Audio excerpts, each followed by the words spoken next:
हरे कृष्णा। जगत गुरु शिल प्रभुपाद महाराज की जय।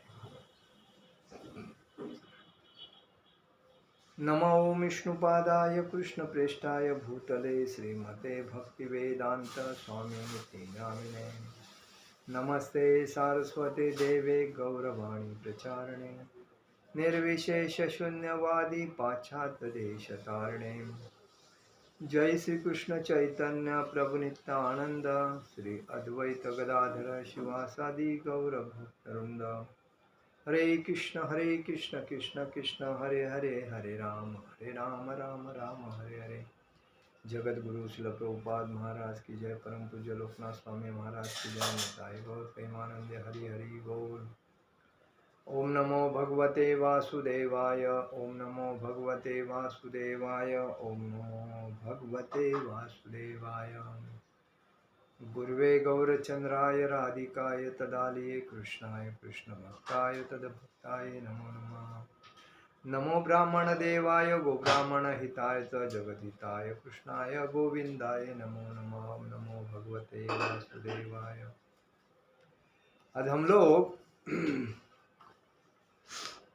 भगवद गीता के ऊपर चर्चा करेंगे। भगवान भगवद गीता में अर्जुन से क्या कहते हैं उसके ऊपर चर्चा करें। नेयः यत्य प्रवक्ष्यामि यज्ञात्वामृतमश्नुते अनादिमन्तरः ब्रह्म न सत्तत्रासदुच्यते। मैं तुम्हें ज्ञेय के विषय में बतलाऊंगा जिसे जानकर तुम नित्य ब्रह्म का आस्वादन कर सकोगे। यह ब्रह्म या आत्मा जो अनादि है और मेरे अधीन है, इस भौतिक जगत के कार्य कारण से ही परे स्थित है। तात्पर्य में श्रील प्रभुपाद जी लिखते हैं, भगवान ने क्षेत्र तथा क्षेत्रज्ञ की व्याख्या की। उन्होंने क्षेत्रज्ञ को जानने की विधि की भी व्याख्या की है। अब वे ज्ञेय के विषय में बता रहे हैं, पहले आत्मा के विषय में फिर परमात्मा के विषय में। ज्ञाता अर्थात आत्मा तथा परमात्मा दोनों ही के ज्ञान से मनुष्य जीवन अमृत का आस्वादन कर सकता है। जैसा कि द्वितीय अध्याय में कहा गया है कि जीव नित्य है, इसकी भी यहाँ पुष्टि हुई है। जीव के उत्पन्न होने की कोई निश्चित स्थिति नहीं है। नहीं कोई परमेश्वर से जीवात्मा के प्राकट्य का इतिहास बता सकता है। अतएव अनादि है। इसकी पुष्टि वैदिक साहित्य से होती है। न जायते म्रियते वा विप्रसिद्धम्। शरीर का ज्ञाता न तो कभी उत्पन्न होता है और न मरता है, वह ज्ञान से पूर्ण होता है। वैदिक साहित्य में भी परमेश्वर को परमात्मा रूप में प्रधान क्षेत्रज्ञ पति गुणेशः, शरीर का मुख्य ज्ञाता तथा प्रकृति के गुणों का स्वामी कहा गया है। स्मृति वचन दास भूतो हरेरेव ज्ञान सेव कदाचन। जीवात्माएं सदा भगवान की सेवा में लगी रहती है। इसकी पुष्टि भगवान चैतन्य के अपने उद्देश्यों में भी है। इस श्लोक में ब्रह्म का जो वर्णन है वह आत्मा का है, और जब ब्रह्म शब्द जीवात्मा के लिए व्यवहार होता है तो यह समझना चाहिए कि वह आनंद ब्रह्म न होकर विज्ञान ब्रह्म है। आनंद ब्रह्म ही परब्रह्म भगवान है। सर्वता पाणिपाद सर्वो शिशिरो मुखम सर्वता श्रुति मल्लोके सर्वमावृत्त तिष्ठति। उनके हाथ पांव आंखें सिर तथा मुंह तथा उनके कान सर्वत्र है। इस प्रकार परमात्मा सभी वस्तुओं में व्याप्त होकर अवस्थित है। श्रील प्रभुपाद जी तात्पर्य में लिखते हैं कि जिस प्रकार सूर्य अपनी अनंत रश्मियों को विकीर्ण करके स्थित है, उसी प्रकार परमात्मा या भगवान भी है, वे अपने सर्वव्यापी रूप में स्थित रहते हैं और अपने उनमें आदि शिक्षक ब्रह्मा से लेकर छोटी चिटी तक के सारे जीव में स्थित है। मतलब ब्रह्मा जी से लेके छोटी चिटी, मतलब जो चेतना जिसमें है उसको, मतलब चींटी मतलब मूंगी वगैरह जो सूक्ष्म जीव है उसमें भी है।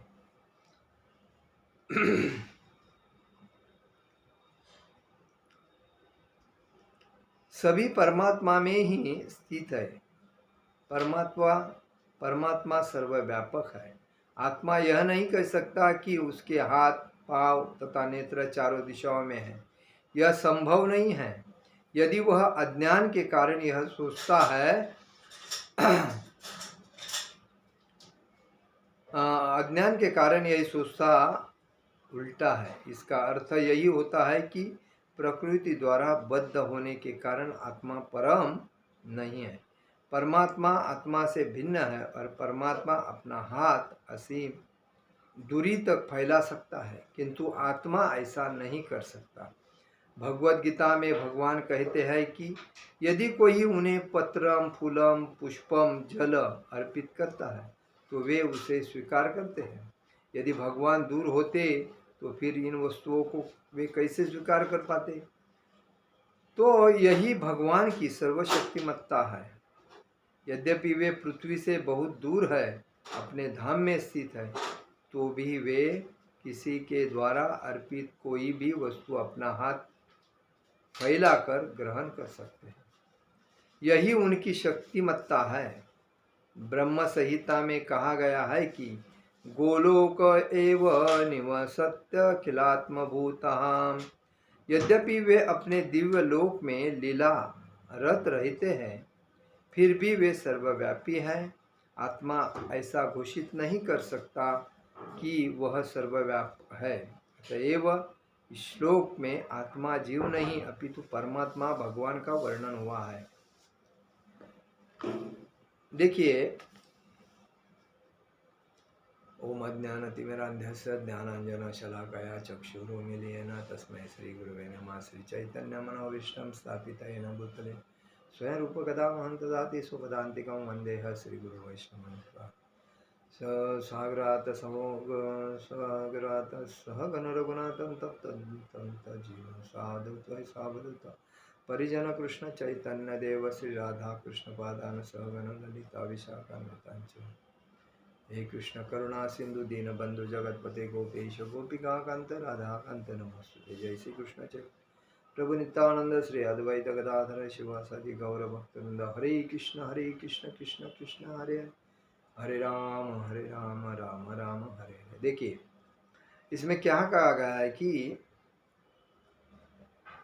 भगवान आत्मा के स्वरूप में ब्रह्मा जी से लेकर छोटी चिटी तक उसके अंदर रहते हैं और वही कार्य करते हैं। इसीलिए सूक्ष्म से सूक्ष्म अगर कोई भी जीव है तो भी उसको हमें मारना नहीं चाहिए, क्योंकि वो भी हमारा जो आत्मा है उसमें भगवान वास करते हैं, भगवान का अंश है। परमात्मा पूर्ण स्वरूप, परमात्मा का रूप पूर्ण है, लेकिन आत्मा का स्वरूप एकदम छोटा है और वो कभी आत्मा दिखता नहीं दूसरे को। जब आत्मा अंदर रहता है शरीर का है, तभी चेतना के वजह से आदमी हलता है, फिरता है, डुलता है, नाचता है, गाता है, खाता है, पीता है, सोता है, जो भी करता है वो आत्मा है। इसी वजह से और जिस दिन आत्मा शरीर छोड़ के जाता है उस दिन हम अपने शरीर को बॉडी कहते हैं और उसको जमीन में गाड़ते हैं, पानी में जली समाधि देते हैं या अग्नि में जलाते हैं। तो ये जो बॉडी है, इस बॉडी को हम बहुत ही मान देते हैं, लेकिन ये बॉडी ऐसी नहीं है। ये बॉडी तो कपड़े के जैसी बदलती रहती है, लेकिन इसमें क्या है कि आत्मा है, ये मुख्य है। जो आत्मा है 84 लक्ष योनि घूमने के बाद मनुष्य शरीर में आता है, और मनुष्य शरीर में आने के वजह से हम भागवत धाम जा सकते हैं। अन्यथा कोई भी प्राणी में, कोई भी योनि में जाने के बाद हम भागवत धाम नहीं जा सकते। और इसीलिए भगवान बोलते हैं कि मैं परमात्मा के स्वरूप हर जगह पे हूँ, लेकिन आत्मा के स्वरूप आपके अंदर हूँ, और आत्मा के स्वरूप अंदर हूँ, तभी आपको भक्तिमय जीवन जीने के बाद परमात्मा भगवान का दरबार मतलब भागवत धाम, गोलोक वृंदावन धाम मिल सकता है। लेकिन हम लोग क्या करते हैं, अभी भगवान ये भी बोलते हैं कि आप जो भी मुझे लाते हैं, तुलसी पत्र लाते हो, एक फूल लाते हो, जल लाते हो या फल लाते हो, ये आप मेरे मंदिर में लाके मेरे सामने रखते हो, लेकिन मैं सर्वव्यापी हूँ, तो मैं उसको पसंद करके मैं ले लेता हूँ, मैं उसको समर्पित करता हूँ। अर्पण, आपने जो अर्पण किया वो मैं लेता हूँ। लेकिन आप बोलते हैं आप कैसे ले सकते हैं, आप तो मुझे मंदिर में लाके दिए। ऐसा नहीं, ऐसा नहीं। भगवान इसीलिए कहते हैं कि भगवान दूर होते तो फिर इन वस्तुओं को कैसे स्वीकार कर पाते, लेकिन भगवान सर्वशक्तिमत्ता है, मतलब सर्व जगह पे भगवान है। अभी हम लोग मंदिर में जाते हैं, मंदिर में जाने के बाद फूल लेके जाते हैं, फल लेके जाते हैं, और भी कुछ लेके जाते हैं, मैं स्वीट वगैरह लेके जाते हैं, कपड़ा लेके जाते हैं, ज्वेलरी लेके जाते हैं, गोल्ड लेके जाते हैं, अलग अलग आइटम भगवान को समर्पित करने के लिए लेके जाते हैं। लेकिन हम लोग वो सोचते हैं भगवान ने ले लिया, मालूम नहीं पड़ा, रख के आया मैं, उनको पता है।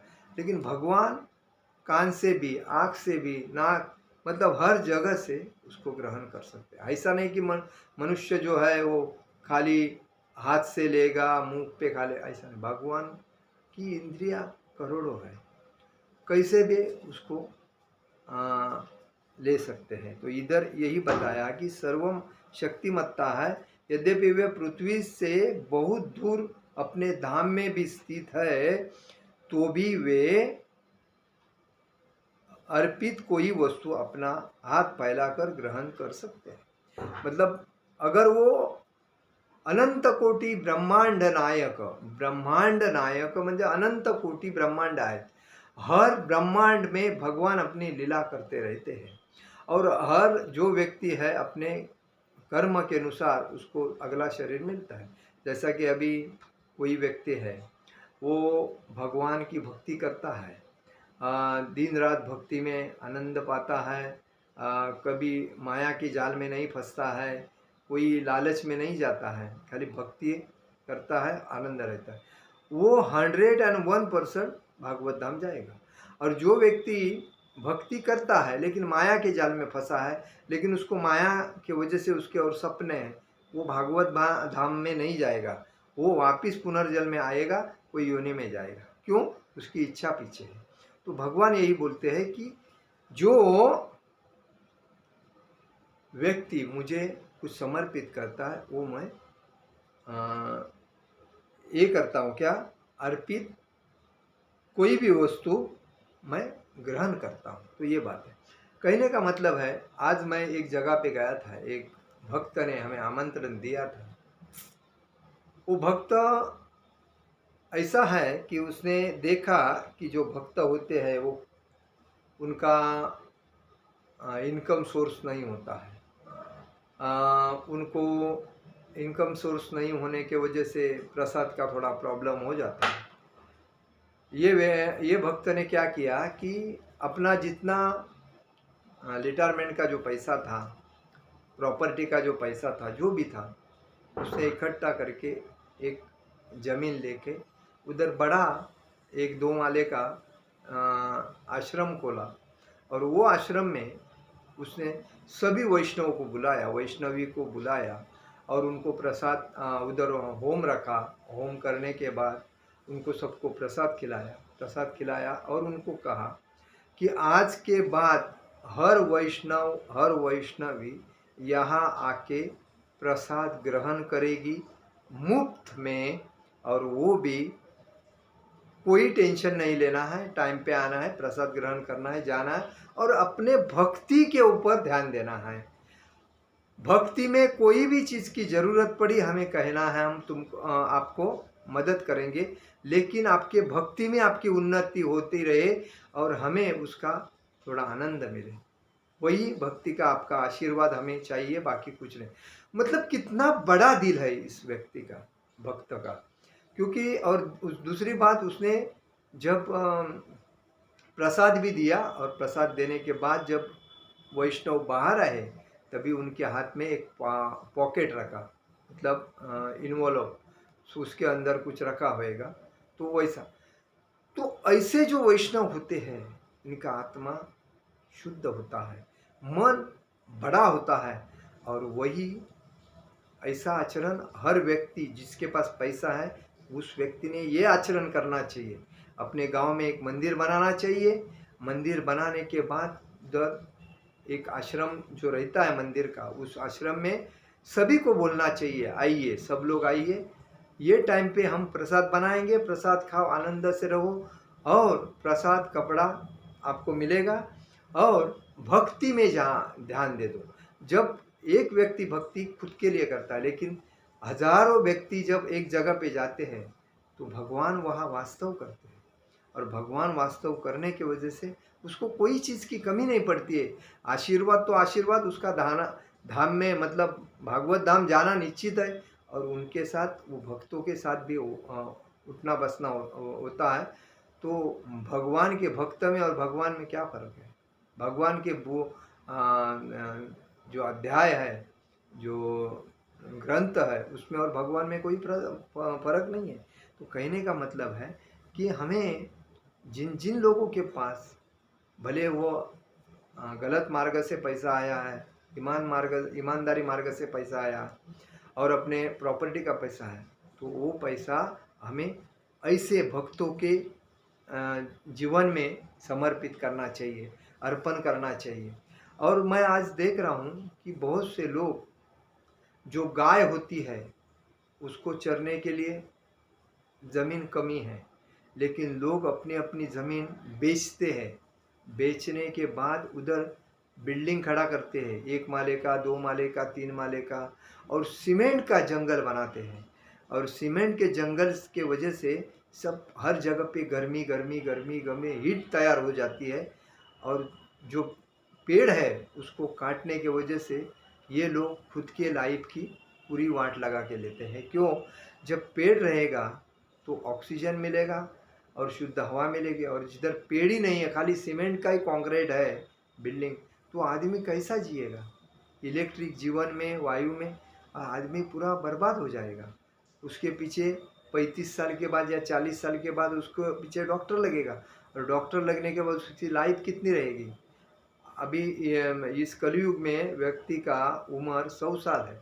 अभी इस वजह से जिधर ऑक्सीजन नहीं है, पेड़ पौधा नहीं है, शांति नहीं है, और पक्षी नहीं है, तो आजू बाजू में ऐसा वातावरण होना चाहिए, झाड़ पौधे होने चाहिए, पशु पक्षी होने चाहिए, उनका आवाज़ आना चाहिए, तभी जीवन जीने में मज़ा आता है। हम लोग जगह लेते हैं एक खेती की, उसमें घर बांधते हैं और लोगों को बोलते हैं मेरे पास अभी 3 बंगले हो गए, 4 बंगले हो गए, लेकिन आपको ऑक्सीजन को कहाँ से मिलेगा? जब आपने जो पैसा कमाया वो सब पैसा कहाँ जा रहा है? डॉक्टर को जाएगा इलाज करने के लिए। तो आप अपने जीवन को कैसा बना रहे हैं? डॉक्टर के ऊपर डिपेंड। जब मैं डॉक्टर को बिल दूंगा, डॉक्टर मुझे टैबलेट देगा और मैं जीता रहूँगा, तो ये नश्वर जीवन है, कुछ काम का नहीं। तो जीवन ऐसा जीना चाहिए कि हमें पूरा आजू बाजू में झाड़ पौधे होने चाहिए, उनका ऑक्सीजन मिलना चाहिए, शुद्ध ऑक्सीजन, और हमें प्रसाद लेने के बाद थोड़ा वॉकिंग करने को मिलना चाहिए, जगह ऐसी खुली होनी चाहिए, हवा आती रहनी चाहिए, तभी जीवन जीने में मज़ा है। ये क्या है? आज जो गाय बैल जो हमें दूध देते हैं, माता पिता के समान है, उनको हमने चरने के लिए जगह ही नहीं छोड़ी है, उनको घूमने के लिए जगह ही नहीं छोड़ी। खाली मैं और मेरा करके हम लोग श्रीमंत होने के पीछे पड़ते हैं, और स्वार्थ के होने की वजह से हम पूरे अंधे हो गए हैं, और पशु पक्षी का कोई ख्याल ही नहीं कर रहे हैं, और गाय बैल इसका कोई ख्याल ही नहीं कर रहे हैं, क्योंकि उन्हीं के वजह से हम बचपन से बड़े हो गए, और आज उनकी यह हालत है कि हम उनको पिंजरे में बंद करके रखते हैं, जेल में बंद करके रखते हैं, और उनको गवत खिलाते हैं, और उनको आने जाने को घूमने को चांस नहीं। कितने मूर्ख लोग हो गए हैं इस समाज में।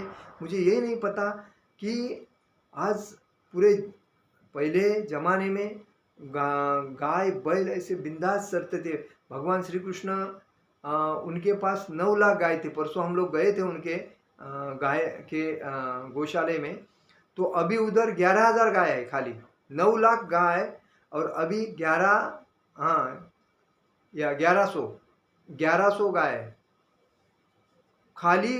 1100 गाय बचा है उसमें, उस गौशाला में।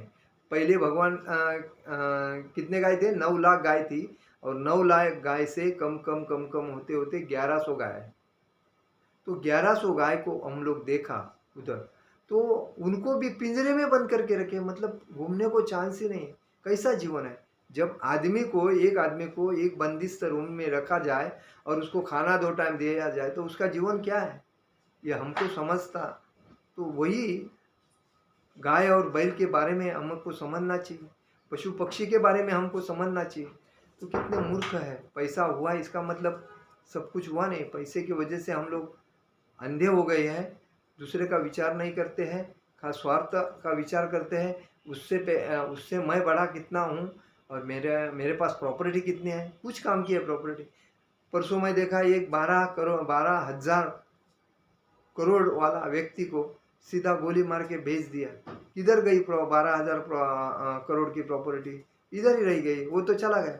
फायदा क्या है पैसे का? कोई नहीं पूछता है। लेकिन वो अगर भक्त होता तो भक्ति उसके साथ जाती, लेकिन भक्त ही नहीं था, गुंडा था।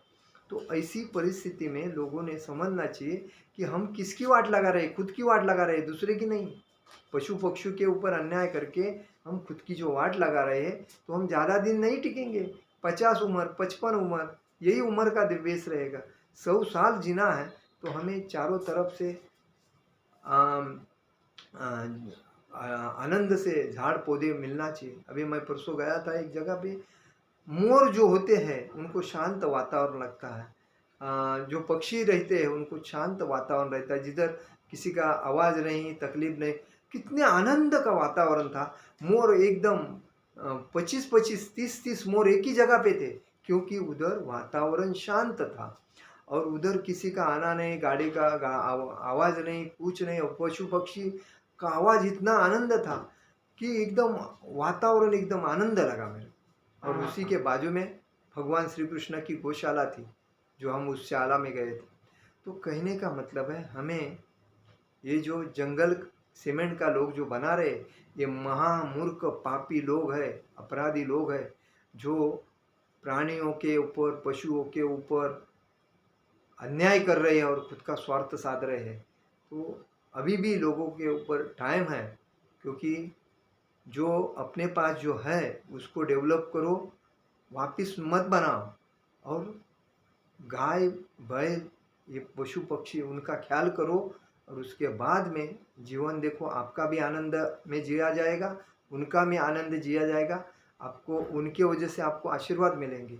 तो ऐसा होना जरूरी है। तो भगवान हर जगह पे है, तो इसका मतलब भगवान ये देख रहे हैं इंसान कलयुग में कितना अंधा हो गया है, पापी हो गया है, और खुद गर्ज हो गया है, खुद का ही देखता है, पशु पक्षी का ख्याल नहीं करता है। तो इसीलिए हम कहते हैं कि भगवान हर जगह पे है, भगवान को दिख रहा है। बाद में जो ऐसा आदमी करता है वो कहा जाता है नरक में जाता है, आध्यात्मिक भागवत में नहीं जाता है, गोलोक वृंदावन में नहीं पहुंचता है। क्या करने की है? प्रॉपर्टी है, सब वेस्ट है। तो लोगों ने समझना चाहिए इसके बारे में, और हमें दूसरे का ख्याल करना चाहिए, खुद का ख्याल नहीं करना चाहिए। खुद तो कैसा भी जीवन जीता है, लेकिन जिसका जीवन जीने का नहीं है उसको मिलना चाहिए। हरे कृष्ण कृष्ण कृष्ण हरे हरे, हरे राम राम राम हरे हरे। जगत गुरु शिल प्रभुपाद महाराज की जय। परम पूज्य लोकनाथ स्वामी महाराज की जय। निताय गौर प्रेमानंदे। हरि हरि बोल।